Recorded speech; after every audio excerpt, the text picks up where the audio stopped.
You know, the Houston Boxing Association has a stable full of outstanding young fighters. You just saw one of them in Calvin Grove. That's right. With no offense to any of the other fighters in the stable, this might be the best. He may be the best. You're very, very right. And there are some good ones. He has everything. He's big. He's strong. He's quick. He'll take your lights out with the right or the left. He can box. He can punch. He can run. He can stand still. And he has the one intangible. He has the heart. Yeah. He has the heart of a champion. Well, just ask the people at the '84 Olympics. He waded through that competition. Very impressive. Inside, uppercuts, chopping rights, dodges and gets out. Williams, a veteran, has a lot of Archie Moore in him. Puts the hands up around the face and bobs That's around. Right. A lot of bobbing and weaving, a lot of head movement. And Tate trying to land that uppercut early in the fight here. Apparently he thinks that that can be an effective weapon for him. Tell you what, Bart, something would make me worry if I were Williams' handlers immediately. It looks for fleeting seconds like he ducks and loses sight of his opponent.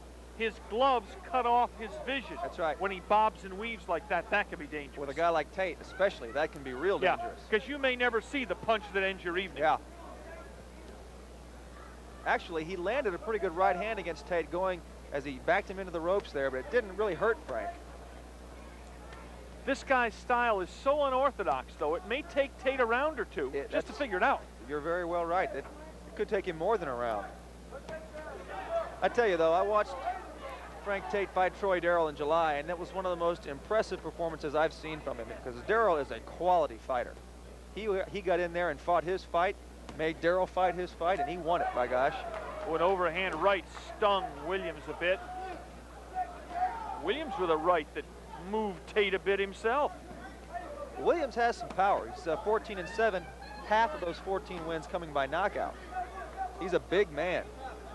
Tell you what, it is very, very difficult for me to believe every time I see Frank Tate that he only weighs 164 pounds. Yeah. He looks so much larger. He looks much heavier.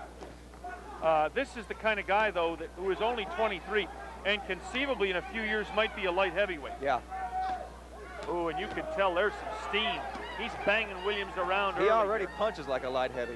Look at Williams turn away. He doesn't see a lot of the rights that Tate throws from an angle. But he's so unorthodox. He's bobbing and weaving, and at the same time he's throwing those looping punches. So far, only a few of them have landed on Frank. Good left, right. Yeah, and there's a couple of shots. 6 unanswered punches from Tate.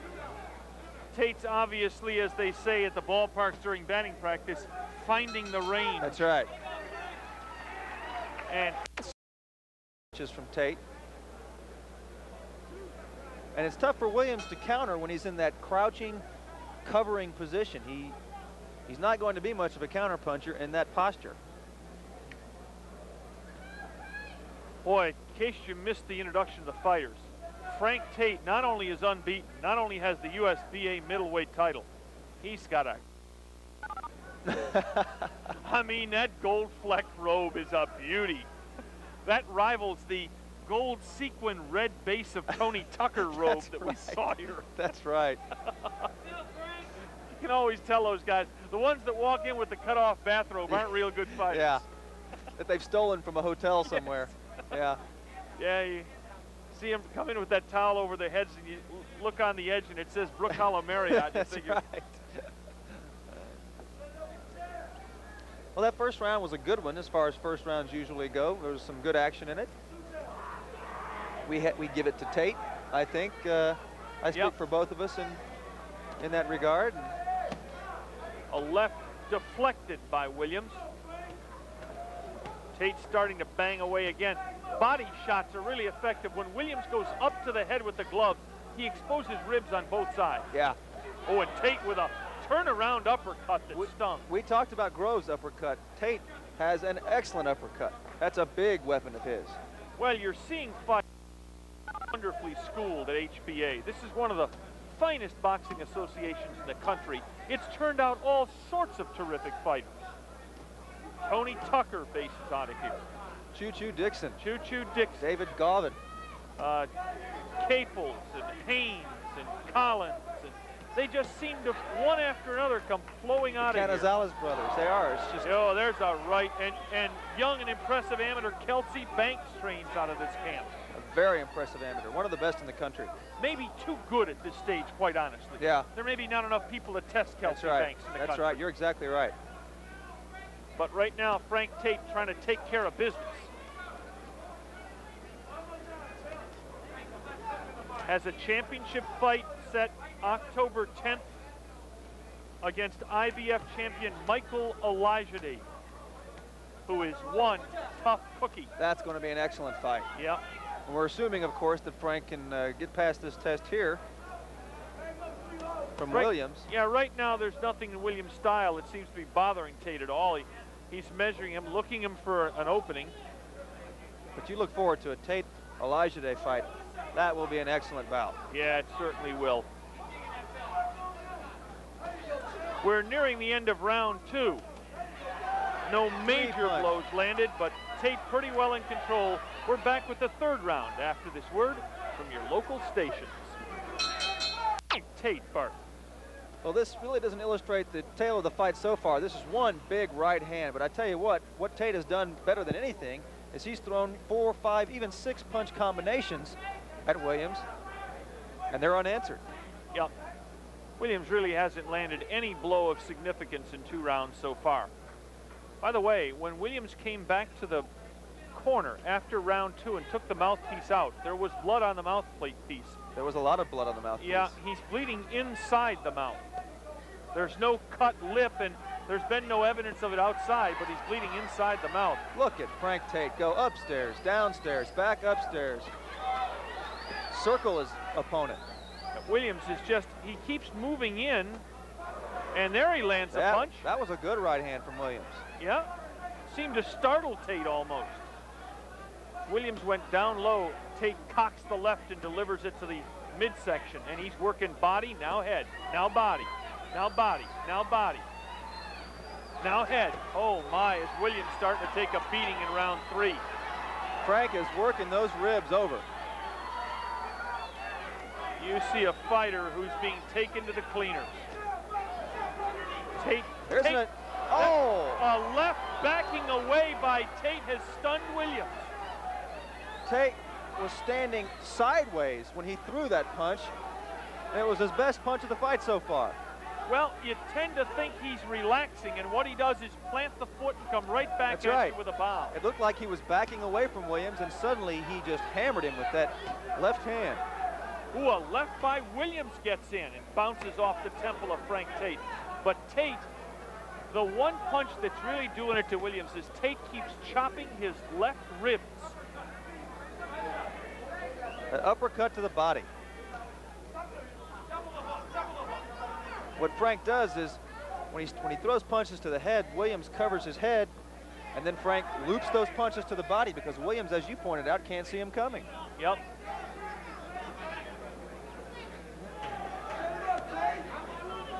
Isn't it amazing the way God made the body? Not quite enough arms to protect everything. And there's another example of it. The arms protected the face, and Tate hit the ribs. But you know what? I'm not sure God had this in mind for the body when he was designing it. Oh, a shot to the body really hurt Williams there. He winced inside, and another one hurt him. He landed his own right. Didn't really seem to face Tate at all. Now Tate has him in trouble.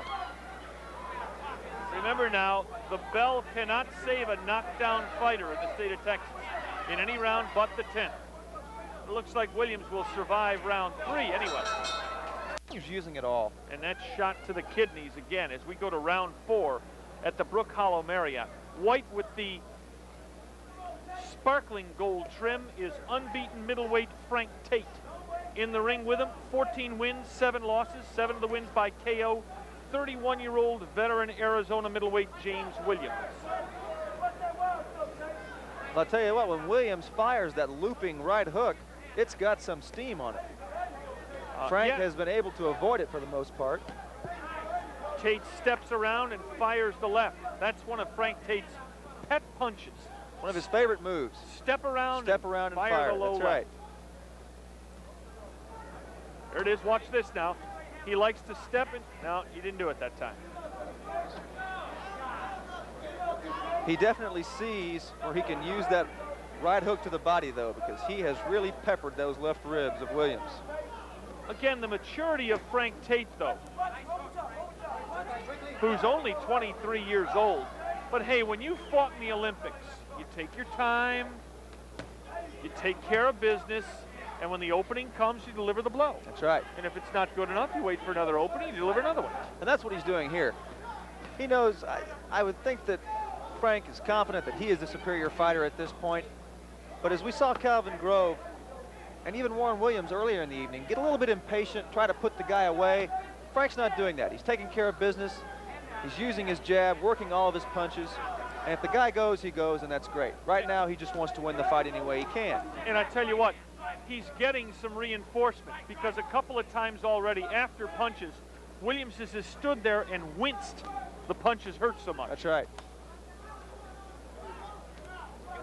That's not exactly where Frank wants to be in that corner. No, but Williams isn't throwing anything with any steam on I was just going to say he's just got nothing on his punches. He's just pawing here in round 4. After the beating those ribs have taken, he may just be trying to catch his breath.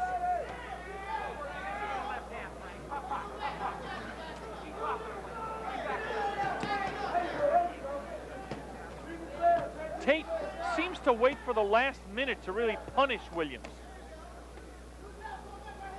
And really, if you had to fight one strong minute of a round, that's the best one, because then the guy goes back to his corner and says, oh, my Lord. Says, this guy's killing me. This guy is really beaten meated. Williams just goes inside and he just sort of taps him. It's so unusual how Tate, when he gets in close with someone, seems to lean to his right as he fights. And it seems to throw the other fighter off a little bit. Yeah, and Williams getting whacked around here as the bell to end round 4 approaches. We're back with round 5 right after these messages.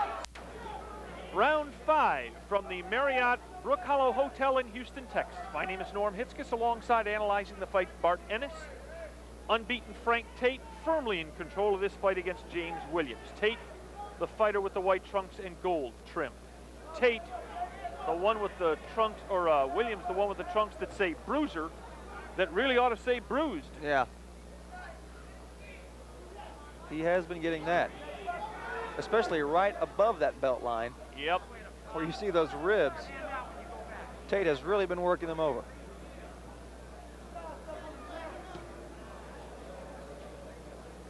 Tate very surgical in his approach, not at all anxious. Just tends to stalk his fighter. Like they say at the gym, you don't get paid anymore for knockouts. And the amazing thing is that even though Williams is losing this fight, he's landed a couple of punches, and they haven't even phased Frank Tate. Yep. He's got a pretty good chin. Williams is, an uppercut really caught the chin of James Williams, who's just broke. He's trying to hang on and doesn't quite know what to do with Tate right now. See the way Frank's leaning to his right a little bit? Just the slightest lean to his right when Williams comes towards him. And that seems to throw him off a bit. Very unorthodox move. Well, yet he punches with a lot of power from that stance. Unorthodox in that he gets power with the left from that stance. Yeah, exactly. You know, you would expect him lean back to be able to throw the right with power. Here's the step around move that Tate likes to move, and the left. But he'll suddenly drop that left shoulder and fire that left uppercut, and it's got a lot of steam on it. You know, we might want to say hello to someone who's watching right now. Michael Elijah. You know he's taping this fight. Oh, yeah. In preparation if he's smart, for the title bout. Yep. All fight fans look forward to that one. That's going to be a good fight. As Tate continues to punish the left-hand side of the body of Williams. We ought to say hello, too, to Gordon Wood, the former ring announcer for the HBA, who's now working in boxing in James Williams' hometown, Tucson, Arizona. Hello, Gordon. We near the end of round 5, and pretty much a carbon copy of the first 4. Tate circling, taking opportunities to score. Williams taking a bit of a beating, but not a bad one so far. I don't know if he'd agree with you or not on that, Norm. Yeah, I tend to agree with you. So, there were no instructions. That's right. What do you tell a guy that didn't do anything wrong last round? Ask him, Frank, what he'd like to do after the fight's over. I'm reminded of Oklahoma in the football game last week against North Texas State, winning by 50 points afterward, complaining they didn't feel they play very well.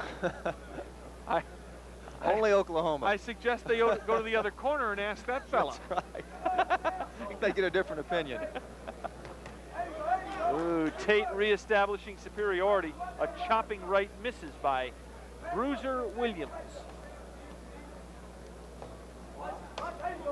Well, left to the heart of Williams.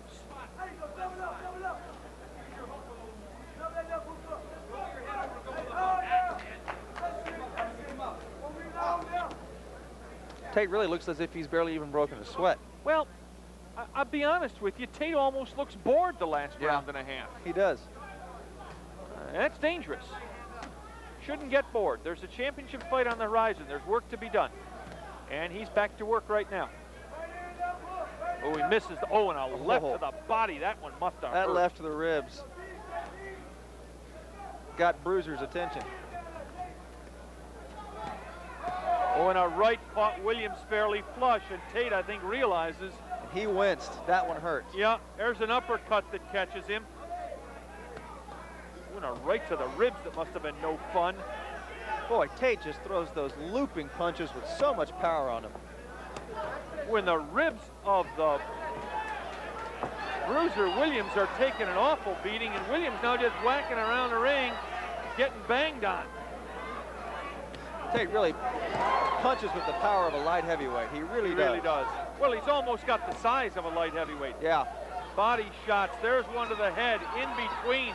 Williams in some trouble now as Tate's just raining blows on him in the middle of the ring. And Williams finally says, I'm getting out of this crowd. Bobby Gonzalez looking, and that's going to be it. And somebody finally knocks Frank Tate down. It's the official. Williams thought for a moment that he had done it. And that's it. Bobby Gonzalez making a